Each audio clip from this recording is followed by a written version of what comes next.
Alright y'all, right here today, getting ready to do a little dive. I've never dove here before. Doing a lot of history research lately. There is some good history in the area. I recently drove about 13 hours just to read one book. So I've put a lot in, and sometimes it doesn't pay off, and that's just how it is. But we got here today and see if there's anything to it. I did find some good history about this spot, and maybe there's something down here worth checking out. And we got a shot at some fossils too. The current's rolling pretty hard today, so go down here and give it a shot. You can see it's rolling off that log pretty good right there. Do have a pretty decent chance of alligator encounter in this area. If I don't find something, something might find me.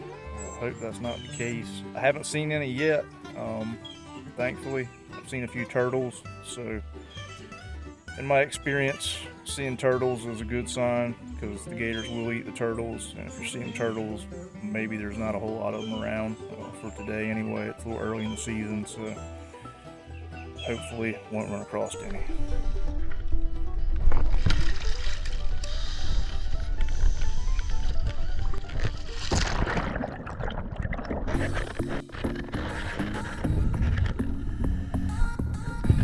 Just about as soon as I hit the bottom, boom, there's a shipwreck. Old wooden pegs sticking out. Look, there's a ballast rock right there. Let's go explore this thing a little bit. It appears that the ribs are sistered together with wooden pegs. The hull is connected to the ribs with wooden pegs as well.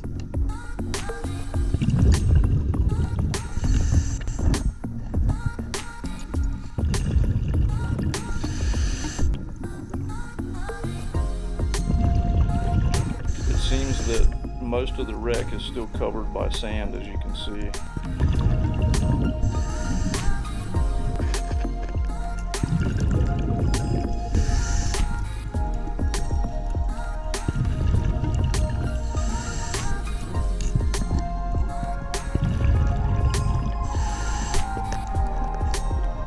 There's a nice square iron spike sticking up.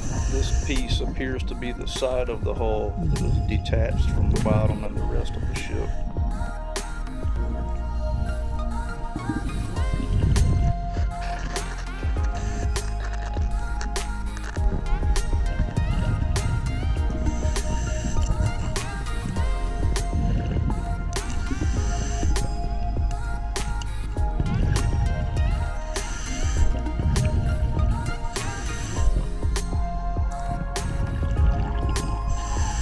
Kind of just going slow at this point, taking it all in.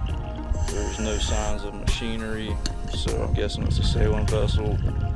Haven't seen any alligators yet, thankfully.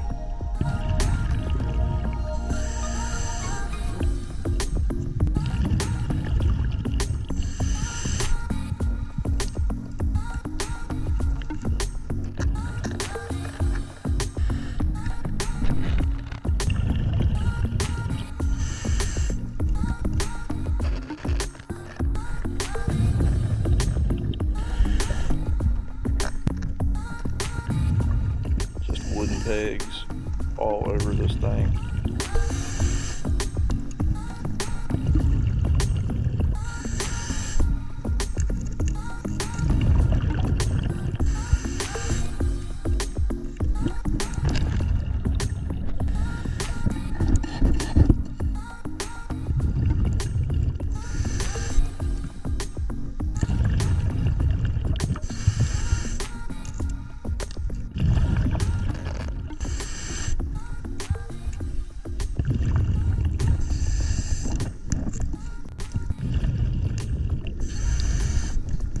This appears to be the end of the wreck. It just turns into pure sand after that.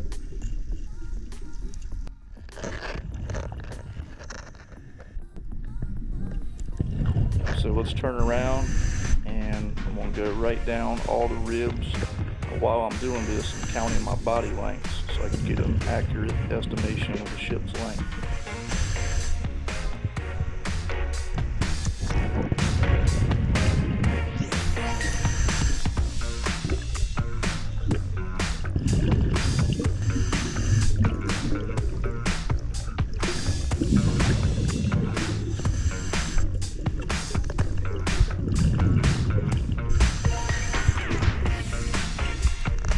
about 6 feet tall. I ended up getting about 7 body lengths down it, so I'm guessing it's somewhere in the ballpark of 40 feet long.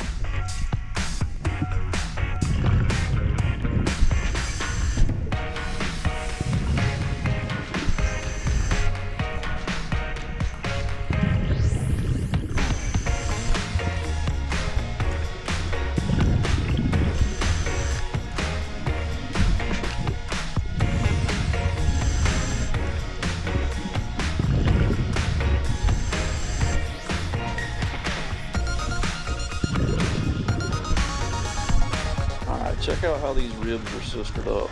One is wider than the other, one is a really black color and somewhat degraded. I'm not sure exactly what happened, but this could be a retrofit. You know, they needed a sturdier ship to carry more goods, or maybe there was a fire and that would explain the black rib, and they retrofitted beside it and strengthened it. I'm just not sure. So now I'm going to take some basic measurements using my screwdriver. The screwdriver is exactly 12 inches long, and the handle is right at 4 inches long. So we've got rib width of about 4 inches and distance between ribs about 24 inches.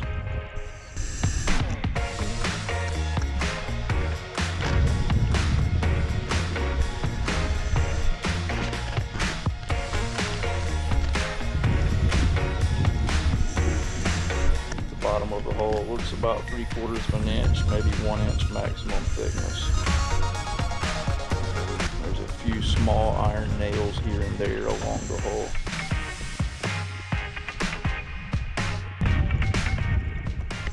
Alright y'all, I've just made some history today. We got a really old shipwreck down there. It's got wood pegs all in it. I traced it out. It looks like it's probably about 40 feet long or so. I got some measurements with the screwdriver for scale, as far as like between the rib measurements. In my experience, it looks like it's pretty Civil War. We'll do some more research, see if I can find out what this thing is. Just crazy. I can't believe it. Knew there was some stuff here, hopefully, but didn't know that this was going to be here, so quite a surprise. Didn't have any gator encounters. Didn't find anything else except for there was a ballast rock on the wreck. You saw that, and got a piece of petrified wood. I was found a little bit outside of the wreck, so it wasn't a complete bust for finding things that I was allowed to take home, but just really cool day. I can't believe it. I'm glad I was able to get the footage. Hopefully I'll be able to find out more. Really happy about this. There's not any other shipwrecks documented in this area. I'm positive this one's not documented. So more than likely I'm the first person that's ever found it. So, here's the piece of petrified wood I got. Pretty cool. No shark's teeth. I was hoping to find some shark's teeth, but didn't see any down there, unfortunately. But definitely happy to find this. Super cool. So before I call it a day, I'm going to drive over this thing and see if I can see it on the side scan sonar. There it is right there. Them ribs sticking up.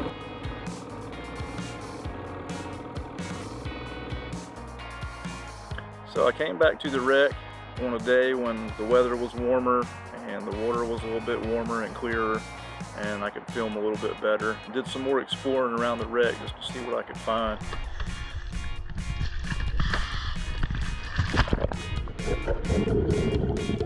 Right here I'm about 30 feet away from the wreck.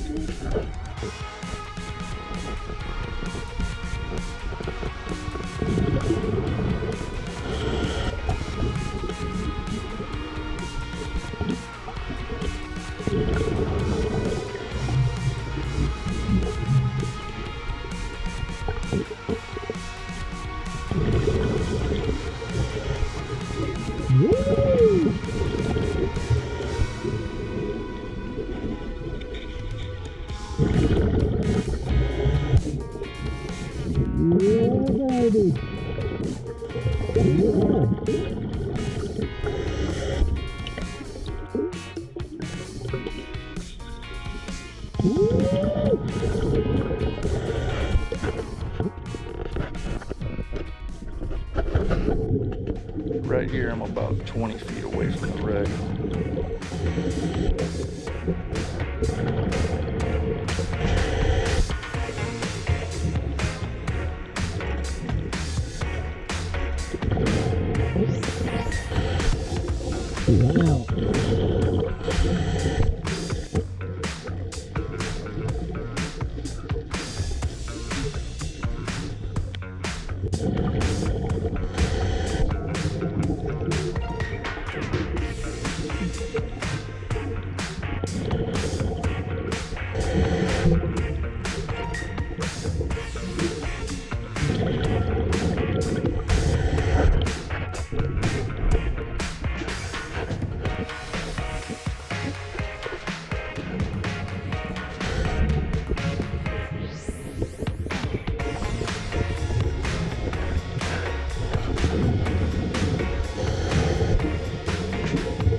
And I found a few things that would help date the wreck, and also did some history research on the wreck and couldn't find any evidence or history that a boat had actually went down there. But what I did find is there was a United States Army general that lived at the site, and he was a general way back before the Civil War. So the things that I found that were actually on the wreck date to around 1800, possibly even 1830s era, and that's kind of what I'm under the impression of is the age of the wreck. So I've turned this information in to the entities that I'm required to, and you know, if y'all want to know where it's at, just send me a message and hold your breath and wait for a response, see what happens. So here's what I found there on the first day when I first found the shipwreck. Now this wasn't right on it, but it was probably within 10 yards of it. And I was hoping to find some shark's teeth in the area, but I didn't. And this is a piece of petrified wood. Not sure exactly how old it is, but it does take quite a bit of time for this to happen. So when I came back, these are the things that I actually found on the wreck after looking around a little bit more. This is some pottery that probably dates to around 1800 to maybe 1830, somewhere in there. That's the kind of style that is. So that's a good indicator of age.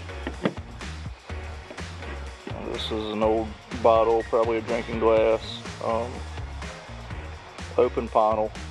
It also as well dates to the first half of the 1800s, more than likely. And then we got a nice broken overwood jug here. And this one as well probably dates to the first half of the 1800s. And just seeing what style it is, you know, it could have been more than likely made in New York, possibly by the Crolius or J. Remy families, but not for sure. But it does have the characteristics of an overwood jug from the early 1800s. Here's that nice bottle I found down there. This is a black glass mallet bottle. Probably dates to around 1750. It's in really good shape. I'm not going to clean it up. I kind of like them with the older gunky looking stuff on them myself. It's an old bottle. It's supposed to look old. Last but not least, got this Native American pottery bowl. And amazingly, got both halves of it. And this is a really rare find. It's hard to find these still intact. It's got some really cool designs on it. Now this would date probably to the woodland period, somewhere between 500 and maybe 1,500 years old. And I'll show you right here. As you saw underwater, it just went together exactly perfect, which just, I mean, I couldn't be happier. This thing is very, very fragile. So you want to take care of it with lots of care.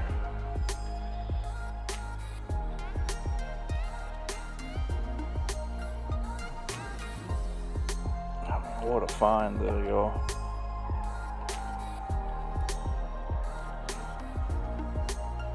Just amazing.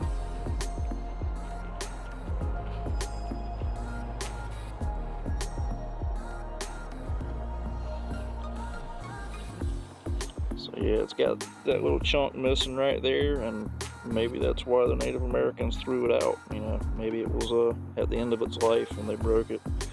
Or maybe it was broke by an anchor or somebody magnet fishing. Just don't know. So, what was this shipwreck? Still not sure about that. The sides seem fairly thin. They look about 3/4 of an inch, maybe an inch thick at the most. So this was probably not an ocean-going sailing vessel. And being that it's over 40 feet long, on a waterway that's only about 80 feet wide, it was a pretty significant vessel for the time period. It was probably the staple ship in the area.